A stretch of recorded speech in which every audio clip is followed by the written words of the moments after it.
Assalamualaikum warahmatullahi wabarakatuh. Oke, jalan-jalan ke pasar minggu. Jangan lupa beli batu akik. Inilah podcast yang paling ditunggu-tunggu, apalagi kalau bukan podcast ngulik. Oke, oke, ya halo sobat lingkungan semuanya. Selamat datang di podcast ngulik teknik lingkungan bersama saya Dia Ayu Prawitasari yang akan memandu podcast episode kali ini. Dan untuk podcast kali ini kita akan fokus membahas mengenai air bersih, kemudian terkaitannya dengan SDGs dan juga peran generasi muda. Menarik ya. Nah, mungkin tanpa perlu berlama-lama, di sini saya sudah bersama Ibu Ima, dosen tercinta dari Teknik Lingkungan UII. Halo Ibu. Halo Ibu Dia. Alhamdulillah sehat ya Ibu? Alhamdulillah sehat. Amin. Nah, oke Ibu Ima, nah mungkin kita langsung saja nih untuk perkenalan Ibu Ima gitu, latar belakangnya, kemudian juga mungkin bisa dikaitkan dengan topik yang akan kita bahas di podcast kita kali ini Ibu. Silakan. Ya baik, terima kasih Ibu Dia. Sebelumnya saya mengucapkan terima kasih atas undangan yang diberikan kepada saya. Rasanya hari ini senang sekali ya bisa duduk di sini, kemudian sharing ya dengan Ibu Dia dan juga para sobat lingkungan terkait dengan isu yang menurut saya akan selalu menjadi isu yang menarik karena berkaitan dengan air bersih, kebutuhan dasar manusia, seperti itu.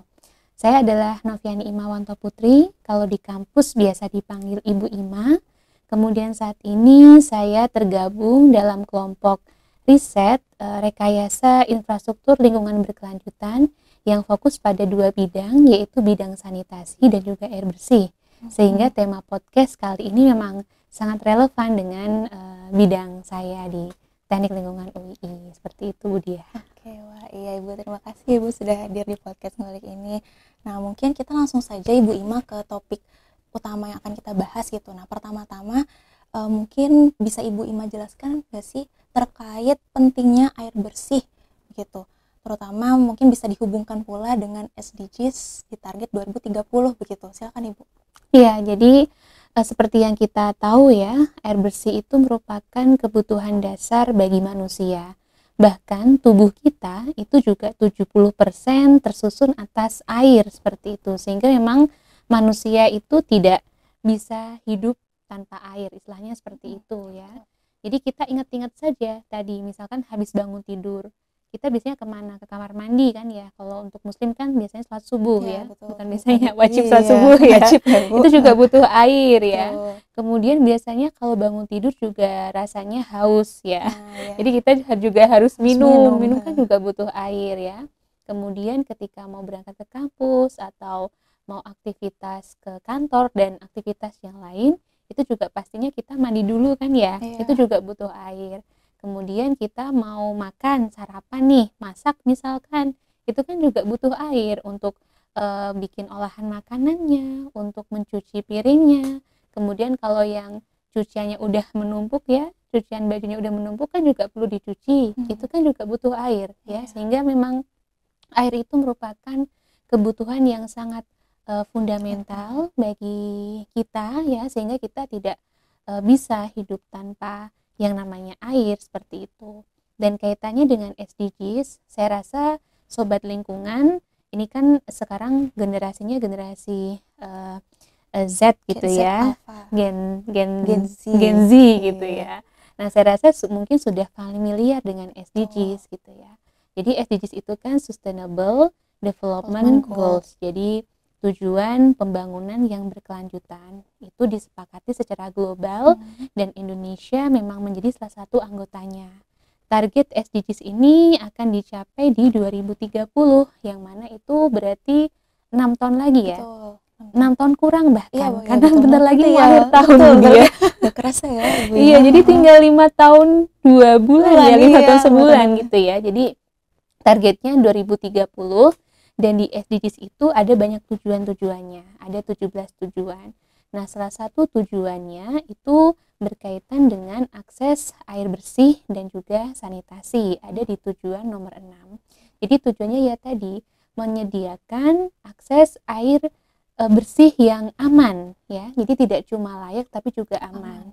Aman itu apa? Artinya aman kalau kita lihat dari definisi, aman itu secara kualitas dia memenuhi kualitas dari segi fisik seperti total dissolved solid ya.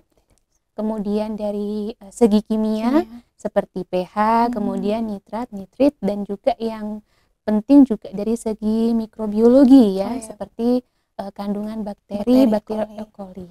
Jadi itu harus aman dari itu semua, harus sesuai dengan kualitas yang sudah ditetapkan ya.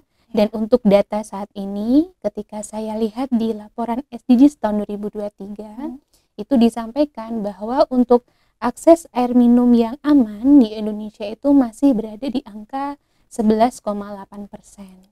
Ya, memang kalau kita baca juga di Permenkes juga ya, memang targetnya itu untuk akses air minum amannya memang 15%, tapi di 2024 ya, dan angka 11,8% tadi itu data tahun 2020 ya. Untuk data yang update saya belum menemukan, jadi harapannya sih sudah sudah meningkat ya, atau setidaknya ya hampir mencapai target yang 15%. Nah, cuman kan tadi ya kan target untuk SDGs ini tuh tidak hanya air minum yang layak, tapi juga aman ya, dan harapannya ya bisa nanti mencapai 100% di 2030 seperti itu dia. Oke, wah menarik ya Ibu Ima terkait pentingnya air bersih itu. Nah, kemudian tadi kan dihubungkan dengan SDGs target 2030 gitu ya Ibu Ima, berarti di sini ada peran juga nih dari generasi muda yang mereka ini menjadi agent of change atau menjadi salah satu tumpuan untuk masa depan bumi. Nah, mungkin bisa dijelaskan nggak oleh Ibu Ima terkait peran generasi muda gitu terkait dihubungkan pada air bersih tadi dan juga menuju target SDGs 2030 gitu. Ya betul ya Bu Dia ya. Jadi generasi muda itu seperti yang Bu Dia sampaikan ya. Saya rasa generasi muda itu adalah generasi emas ya. Jadi masih penuh dengan kreativitas seperti itu ya. Kemudian juga geraknya masih cepat ya. Tanggapnya juga masih cepat ya. Jadi memang sangat berpotensi atau potensial untuk tadi ikut berkontribusi ya, supaya tadi target untuk mencapai akses akses air bersih yang aman itu bisa memenuhi target ya. Jadi kalau untuk generasi muda itu seperti yang sudah Bu Dia sampaikan, yang pertama mereka biasanya disebut sebagai agent of change. Dulu saya jadi ingat ketika saya baru ospek masuk kuliah ya, itu biasanya kan oleh kakak-kakak mentornya istilahnya gitu ya, kakak tingkatnya kan disebut bahwa iya, kamu mahasiswa itu kan agent of change gitu. Dan itu saya rasa betul ya, karena kita masih penuh dengan kreativitas, dengan ide-ide seperti itu, sehingga kita bisa gitu ya, dengan ide kita, dengan kreativitas kita, itu kita bisa membantu pencapaian target tersebut. Nah, melalui apa? Nah, sekarang kan anak-anak itu atau anak-anak muda itu kan mainnya medsos ya, Budi ya. Jadi ada banyak sekali platform medsos, dan saya rasa anak-anak sudah sangat familiar gitu ya. Bahkan mungkin ya sepertinya tiada hari tanpa membuka medsos ya. Pasti kalau misalnya sedang waktu luang gitu ya, pasti dibuka. Nah, sehingga peran anak muda untuk sebagai agent of change ini juga bisa tuh melalui media sosial ya. Jadi melalui misalkan gerakan-gerakan gitu ya, atau mungkin campaign betul ya, campaign seperti itu.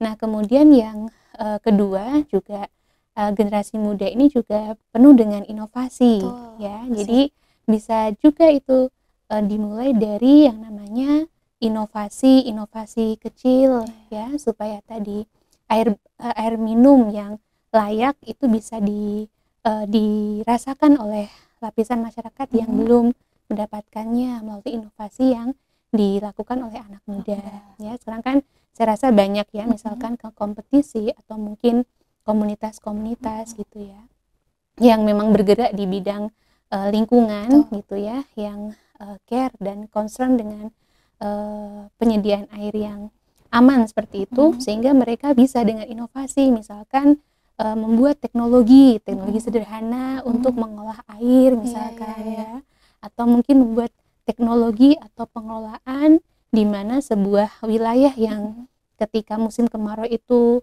susah air, nah ketika musim kemarau itu tetap bisa mendapatkan air misalkan dengan teknologi sederhana pemanfaatan air hujan misalkan. Jadi inovasi itu juga saya rasa anak muda juga punya kontribusi ya. Seperti mereka itu. Masih fresh ya. Betul ya. Penuh kreativitas yang tinggi kan. Jadi pasti akan lebih advance lah untuk inovasinya lebih begitu. Kreatif. Dan yang terakhir, yang ketiga, tentu perlu aksi gitu ya. Jadi kan kalau misal kita sudah punya ide banyak, gagasan banyak, tapi tidak ada aksi kan seperti NATO ya. NATO itu no action talk only. Jadi cuma bicara saja tapi nggak ada aksinya gitu ya, sehingga sangat akan lebih bermanfaat dan berdampak ketika tadi ide-ide tadi itu memang direalisasikan. Ya, dan direalisasikannya tadi bisa melalui komunitas-komunitas yang sudah ada. Bisa misalkan kita membuat komunitas baru, atau mungkin kita ikut ya menjadi anggota komunitas yang sudah ada. Saya rasa kalau di Indonesia sendiri itu sudah banyak sekali ya komunitas yang peduli dengan lingkungan, yang peduli dengan ketersediaan air yang aman, itu sudah banyak sekali. Nah, harapannya ya tadi ya bisa menjadi salah satu yang berkontribusi gitu ya, masing-masing dari kita gitu terhadap terhadap upaya untuk pemerataan air yang aman. Kemudian kalau di Indonesia sendiri itu barusan juga terbentuk ya. Jadi terbentuk namanya ada komunitas Indonesia Water Warriors. Water Warriors. Jadi Indonesia Water Warriors ini merupakan tindak lanjut dari World Water Forum yang ke-10 yang diadakan tahun ini bulan Mei lalu di Bali. Jadi alhamdulillah kemarin saya berkesempatan ya bersama dengan rekan yang lain untuk hadir di WWF ke-10 di Bali gitu ya, dan sebagai tindak lanjut terhadap WWF tadi itu anak-anak muda tadi membuat sebuah komunitas lah yang dinamakan sebagai Indonesia Water Warrior ya. Memang masih baru, tapi saya rasa ini adalah langkah yang baik gitu ya. Jadi dari generasi muda mereka membuat komunitas, kemudian mereka menuangkan ide, dan yang penting tadi melakukan aksi ya, untuk tadi ikut membantu, ikut berkontribusi supaya penyediaan air yang aman tadi sesuai target SDGs bisa tercapai. Oh, berarti baru sekali ya Ibu? Iya, baru. Mei 2024 kemarin. Iya, gitu. Baru kemarin, betul. Oh, kalau boleh sedikit bercerita suasana pengalaman itu boleh nggak Ibu Ima? Boleh ya. Iya, jadi luar biasa sekali ya. Jadi karena namanya World Water Forum itu kan berarti nggak cuma Indonesia saja ya. Jadi itu seluruh dunia semuanya bergabung di satu tempat di Bali. Kemudian di sana itu juga ada banyak banyak room ya. Jadi banyak room. Jadi kita bisa memilih. Misalkan kita tertariknya di bagian yang penyediaan air gitu ya. Nanti kalau yang terkait dengan misalkan air dan ekonomi seperti apa juga bisa masuk ke room itu ya. Jadi memang temanya itu air bersih, tapi tidak hanya berkutat atau fokus kepada penyediaan atau kualitasnya saja, tapi kita kaitkan dengan yang lain ya. Jadi misalkan aspek ekonominya seperti apa, kemudian aspek hukumnya seperti apa, dan lain-lain. Dan itu menarik sih, membuka banyak wawasan kita ya, karena mereka ya speakernya saling sharing terkait dengan kondisi di masing-masing negara mereka seperti apa. Ya, jadi temanya kalau tidak salah ingat itu Water for Shared Prosperity. Tiap tahun kah itu Ibu Ima atau untuk WWF ya? Saya kurang tahu ya untuk tiap tahun apa tidak gitu ya. Cuman saya rasa itu merupakan forum dunia yang memang sangat menarik dan bermanfaat ya. Kita bisa banyak dapat informasi dan juga bisa menjadi menjadi masukan untuk kita, untuk Indonesia. Kira-kira seperti apa ya langkahnya, apakah kita bisa mencontoh misalkan ya apa yang negara lain sudah lakukan untuk mencapai target terkait dengan air bersih yang aman tadi. Menarik sekali ya Ibu terkait tadi Indonesia Water Warriors. Nah, terus kemudian mungkin tadi saya ingin menyinggung juga terkait tadi kan sudah disebutkan mengenai istilahnya peran generasi muda, kemudian juga untuk mencapai target SDGs dan lain sebagainya, itu kan pasti tidak akan berjalan mulus terus ya Ibu Ima, pasti akan selalu ditemukan tantangan demi tantangan gitu, terutama di air bersih gitu. Nah, bisa dijelaskan nggak sih Ibu Ima mengenai tantangan untuk penyediaan air bersih ini serta solusinya mungkin juga? Silakan Ibu. Ya, Bu Diah ya. Jadi untuk tantangan ini juga saya baca juga ya di laporan SDGs yang tahun lalu, tahun 2023 yang sudah dipublish, itu kurang lebih untuk tujuan nomor 6 ini terkait dengan akses air minum yang aman dan juga sanitasi yang aman, itu ada 2 kurang lebih ya tantangannya. Yang pertama adalah terkait dengan pertumbuhan penduduk dan juga perpindahan penduduk ya. Jadi kalau pertumbuhan penduduk kan kita tahu ya, kalau Indonesia saya rasa juga masih mengalami pertumbuhan ya, jadi masih meningkat seperti itu manusianya. Kemudian juga perpindahan misalkan dari desa ke kota seperti itu, sehingga menyebabkan adanya gap juga di situ ya. Jadi kalau kita lihat misalkan kehidupan di desa kan akan berbeda gitu ya dengan kehidupan yang di kota besar misalkan ya. Itu juga nanti permasalahannya juga akan berbeda. Biasanya kalau di desa dan yang desanya itu masih ini ya, relatif masih alami gitu ya. Jadi kegiatannya ya mungkin hanya pertanian atau mungkin peternakan seperti itu kan relatif dia air bersihnya masih bisa tercukupi ya. Dan kalau misal kita cek itu ya relatif kalau misal ini ya, misal tidak ada pencemaran kan masih bersih, airnya masih aman gitu ya. Tapi kalau di kota besar, relatif di kota besar itu kan relatif sudah banyak industri gitu ya. Kemudian juga terkait dengan pencemaran itu kan juga sudah banyak ya. Dan juga kan ada itu beberapa industri yang masih tadi tidak melakukan pengelolaan limbahnya dengan baik, sehingga tadi mencemari air sungainya, padahal air sungai tadi dijadikan sebagai air baku, air bersih misalkan ya. Jadi kan masalahnya ini ya, masalahnya lebih kompleks ya kalau di perkotaan terkait dengan air bersih seperti itu. Jadi itu yang pertama terkait dengan pertumbuhan penduduk dan juga ada perpindahan penduduk. Dan yang kedua itu terkait dengan perubahan iklim ya. Saya rasa juga sekarang kita familiar ya dengan yang namanya perubahan iklim ya. Jadi kalau terkait dengan perubahan iklim itu lebih menyoroti kuantitas airnya gitu ya. Jadi karena sekarang musim kemarau dirasa relatif lebih panjang, jadinya kan kuantitas air juga jadi semakin sedikit seperti itu ya. Sehingga memang ini saling berkaitan ya, isu air bersih kemudian perubahan iklim itu saling berkaitan, dan itu memang menjadi tantangan sih untuk saat ini. Termasuk juga mungkin kalau boleh saya menambahkan ya terkait dengan ini ya, adanya penegakan kebijakan atau regulasi yang sepertinya belum yang begitu tegas seperti itu ya. Misalkan tadi seperti pencemaran, adanya pembuangan limbah yang langsung ke sungai, mencemari air dan sebagainya gitu. Termasuk juga ini ya, desain apa namanya, desain untuk sistem sanitasi ya. Misalkan kan kalau untuk mencegah pencemaran ke badan air, khususnya air tanah, itu kan kita harus menggunakan yang namanya septic tank ya. Atau kalau tidak kita ya menghubungkan pipa toilet kita dengan IPAL ya, instalasi pengolahan air limbah komunal misalkan ya, atau mungkin yang terpusat.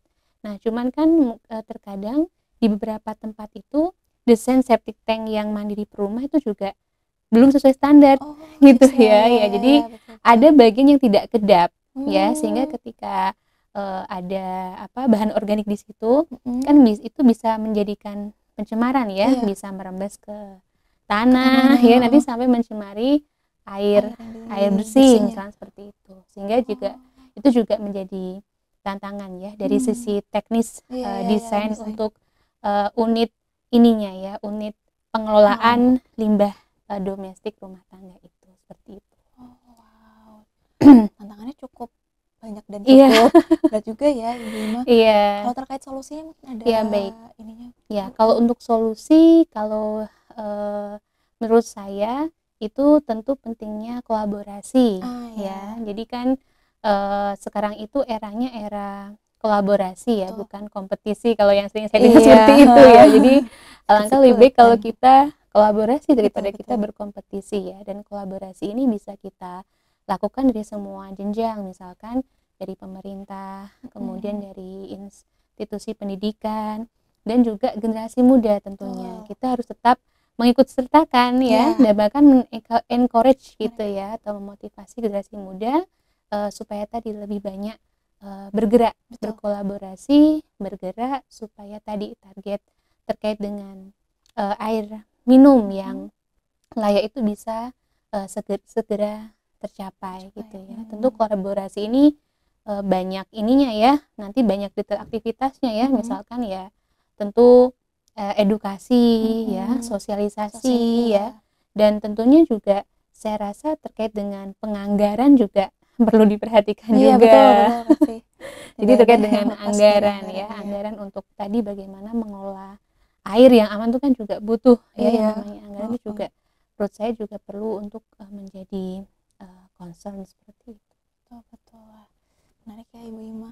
Kemudian tadi kan sudah dibahas juga terkait tantangan, kemudian yang segitu banyak tantangannya ditemukanlah solusi yang insya Allah bisa juga mendukung lah permasalahan dari tantangan tadi gitu. Nah, semoga dengan adanya tadi juga bisa mencambuk para generasi muda ya Ibu Ima untuk lebih aware terhadap lingkungan, terhadap ketersediaan air bersih, sehingga tercapai menuju SDGs 2030 begitu ya Ibu. Nah, mungkin tadi nih Ibu Ima untuk bisa lebih meningkatkan awareness untuk generasi muda juga, terutama sobat lingkungan gitu, boleh kasih pesan pemantik begitu Ibu Ima kepada sobat lingkungan.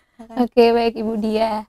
Nah, pesan dari saya untuk para sobat lingkungan dan juga untuk diri saya sendiri ya, untuk kita semua, pesannya adalah jadilah aktor bukan penonton ya.